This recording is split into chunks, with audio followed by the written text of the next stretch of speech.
లోకంలో జరుగుతుంది. ఏది అమ్మకూడదు, ఖర్చులని అమ్మకూడదు, తైలం అని అమ్మకూడదు. ఇంకా కొంతమంది ఏం చేస్తున్నారో తెలుసా, ఆ అయ్యగారు స్నానం పోసుకుంటా అంటే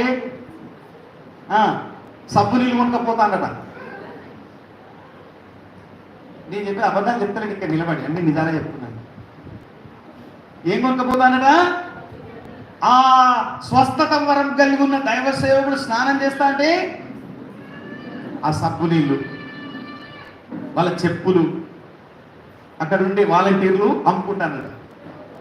యేసు రక్తమే చేయండి చెప్పండి అందరు, యేసు రక్తమే చేయండి. కాబట్టి ఆత్మ ఫలములు లేని కృపావరాలు నిన్ను దేవుని తీర్పులో నిలబెడతాయి.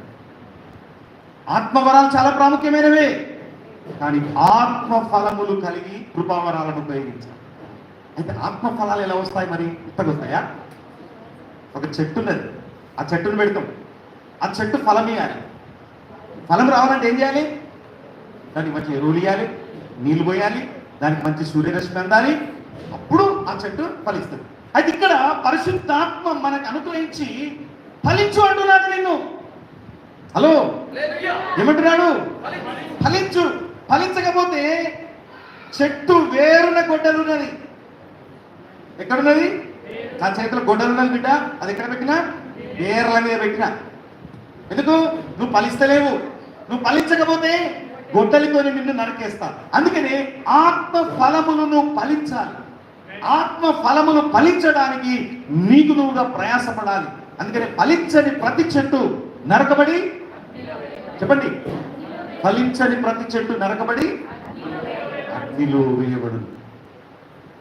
మరి మనం అగ్నిలో వేయబడడం కోసం సిద్ధపడుతున్నామా, లేక దేవుని బహుమానాల కొరకు సిద్ధపడుతున్నామా?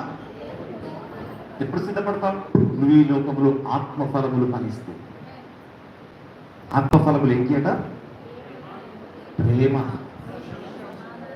హల్లెలూయా. ఏంటిదట? ఇప్పుడు భాషలు మాట్లాడడం ఈజా, ప్రేమను చూపెట్టడం ఈజా. స్వస్థత ప్రార్థన చేయడం ఈజీయా, ప్రేమను చూపెట్టడం ఈజీయా. ప్రవచించడం ఈజీయా, ప్రేమను చూపెట్టడం ఈజీయా? ఎవరు చెప్తలేరు? ఏది ఈజీ? ఓ నా కుమారుడా, అది ఈజీ.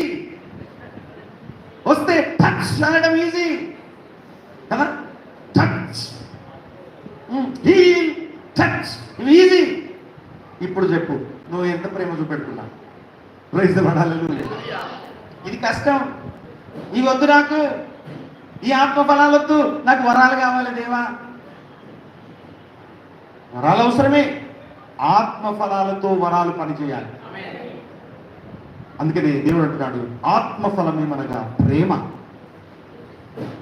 మొట్టమొదటిది, top priority in a Christian life, love. ఇది చాలా క్లిష్టమైంది. నిన్ను ప్రేమించే వాళ్ళని ప్రేమించడం చాలా సులభం, కానీ నిన్ను ద్వేషించే వారిని ప్రేమించి చూడు. నీ గురించి చెడుగా మాట్లాడుతున్న వారిని ప్రేమించి చూడు. నీకు శత్రువులుగా ఉన్న వారిని ప్రేమించి చూడు. హల్లెలూయా. గంధం చెట్టు వీరప్ప అన్నాడు కదా, వీరప్పన్ గంధం చెక్కలన్నీ అమ్ముకునేది దొంగతనం చేసి. అయితే గంధం చెట్టును ఎంత నరుకుతా ఉంటే అందులోంచి సువాసనే వస్తుందంట. తల్లి చెప్తాం. మనం కూడా ఆత్మ ఫలములు కలిగి ఉన్నప్పుడు నిన్ను ఎంత కీడు చేసేవాడినైనా, నీకు ఎంత హాని చేసేవాడినైనా, నిన్ను ఎంత బాధ పెడుతున్నా, నేను ఎంత నరుకుతా ఉంటే అంత సువాసనే వస్తూ ఉంటుంది నీ లోపలి.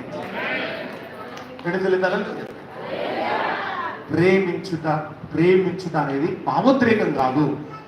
ప్రేమించుట అనేది ఒక ఆలోచన కాదు. ప్రేమించుట అనేది నీ యొక్క నిర్ణయం. మళ్ళీ చెప్తున్నాను, ప్రేమించుట అనేది భావోద్రేకం కాదు.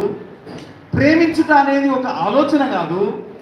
ప్రేమించుట అనేది ఒక నిర్ణయం. ఏం చేయాలి? ఇప్పుడు ఒక నిర్ణయం తీసుకోవాలి. ఏం నిర్ణయం తీసుకోవాలి? నన్ను హింసించే వారిని కూడా, నన్ను బాధ పెట్టే వారిని కూడా నేను ప్రేమిస్తాను. అందుకని మిమ్మల్ని హింసించే వారి కోసం మీరు ప్రార్థించండి. మీ శత్రువు ఆకలితో ఉంటే వాడికి అన్నం పెట్టండి. నీ శత్రువు ఎద్దు తప్పిపోతే పండుగ చేసుకో. మంచి పని అయింది. నాతో పెట్టుకున్నావు కాబట్టి నీకు నష్టమైంది, ఎద్దు పోయింది అందుకని. అవునా? కాదు, నీ శత్రువు ఎద్దు తప్పిపోతే నువ్వు రోడ్డు మీద పోతా ఉంటే నీకు కనపడింది, ఆ ఎద్దుని తీసుకొని పోయి వాళ్ళ ఇంటికి ముందే కట్టేసి రావాలంట. ఎంతమంది కట్టేస్తారు అట్లా? ఎవరిది? శత్రువుది. నీ మిత్రుది కాదు, నీ బంధువులది కాదు. నీ శత్రువు ఎద్దు తప్పిపోతే నీకు దొరికింది. ఏం చేయాలి? దాన్ని తీసుకొని పోయి ఏం చేయాలమ్మా?